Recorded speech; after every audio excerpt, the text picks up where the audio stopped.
द्वारकाधीश द्वारिका में शयन कर रहे थे, सो रहे थे। आवाज कानों में सुनी तो दौड़ लगा दी। तो मैया ने कहा, माँ रुक्मणी ने, प्रभु कहाँ जा रहे हो, वो भी इस समय? ये समय तो आपका विश्राम करने का है, भोजन करके आप विश्राम करते हैं। बोले देवी, अगर मैंने विश्राम किया ना तो मेरे भक्त के प्राण संकट में पड़ जाए। वो बहुत संकट में है और जाकर के उसके प्राणों की मुझे रक्षा करनी। मैया रुक्मणी कहती है, ऐसा कौन सा भक्त है जिसके लिए आप दौड़ लगाते जा रहे हैं? न चरणों में चरण पादुकाएं धारण कर रहे हैं, न पीतांबरी धारण कर रहे हैं आप। ऐसा कैसा भक्त है आपका, कौन है?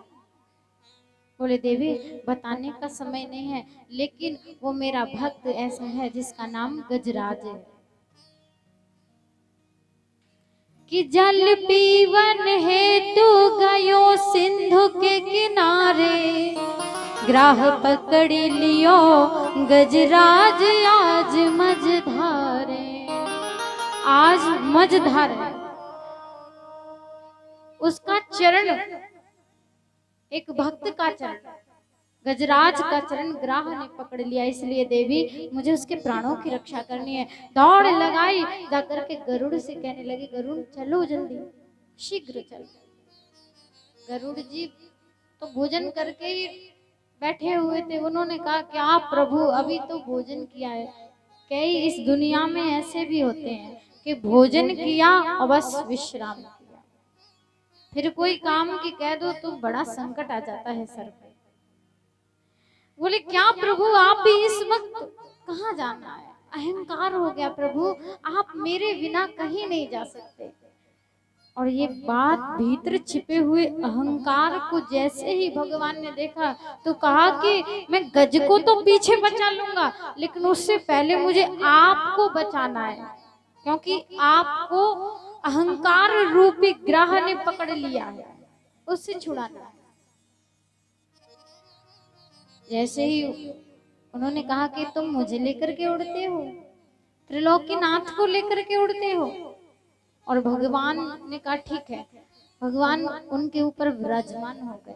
बोले गरुड़ अब चलो तुम।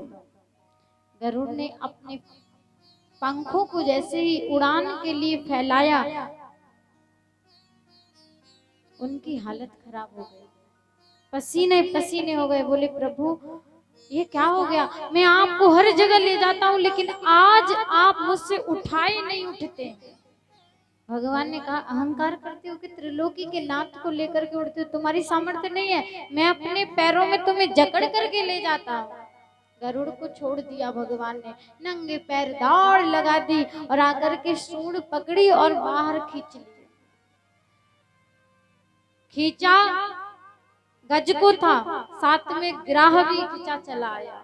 भगवान ने सुदर्शन चक्र से उसका शीश धड़ से अलग कर दिया, उसका उद्धार हुआ। श्री सुखदेव जी महाराज कहते हैं, राजन ये मगरमच्छ जो ग्राह है वो कोई और नहीं है। कौन है ये? कहते हैं कि एक का नाम हाहा था, एक का नाम हो था। ये कौन थे? ये दोनों देवलोक में सबको हंसाते रहते, ये यक्ष कुमार थे।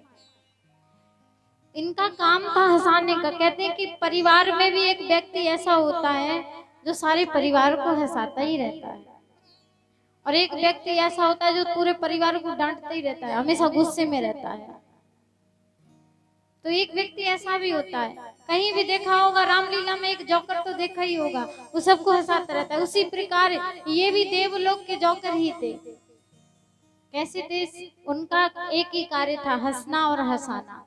कहते दुनिया दूसरों को रुलाने में बड़ी खुश होती है, लेकिन किसी को हंसाना बहुत बड़ी बात होती है। अगर हमारे चंद शब्दों से किसी के मुख पे हंसी आ जाए तो ये हमारा सौभाग्य है।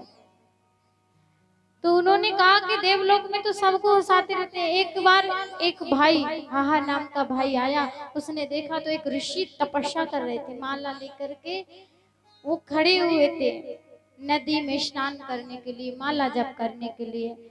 इतने में उसने भीतर छिप करके जल में उसने चरण पकड़ लिया, और जैसे ही चरण पकड़ा कि बेचारे जो बाबा थे, जो महामंत्र का जाप करे थे, बेचारे घबरा गए। माला कहीं, बाबा कहीं, कि किसी ने मेरा पैर पकड़ लिया, अब मैं जीवित नहीं रहूंगा। और जैसे ही देखा तो निकल करके वो हंसने लगा।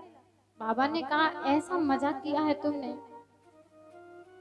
बहुत पैर पकड़ने का शौक है, जाओ मैं तुम्हें श्राप देता हूँ, तुमने मेरी तपस्या को भंग किया, मेरी पूजा को भंग किया, मैं तुम्हें श्राप देता हूँ कि तुम ऐसे ही पैर पकड़ते रहो या मगर बन करके रहो।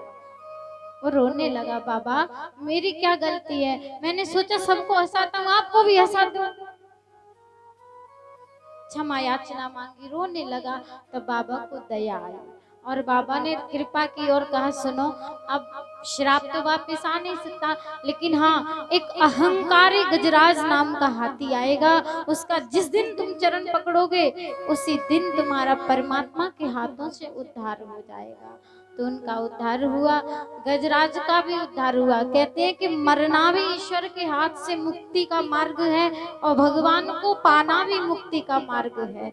गजराज ने भगवान को पा लिया, दर्शन कर लिया, उसे मुक्ति मिल गई, और उसने भगवान के हाथों से जब उसकी मुक्ति हुई तो उसे वैकुंठ धाम मिल गया। ऐसी ईश्वर ने कृपा की। गजराज का अहंकार टूटा, भगवान के चरणों में स्तुति की उसने, स्तुति करके गजराज वहां से चले गए। भगवान की बड़ी कृपा हुई। श्री सुखदेव जी महाराज इस कथा को श्रवण कराने लगे, कहने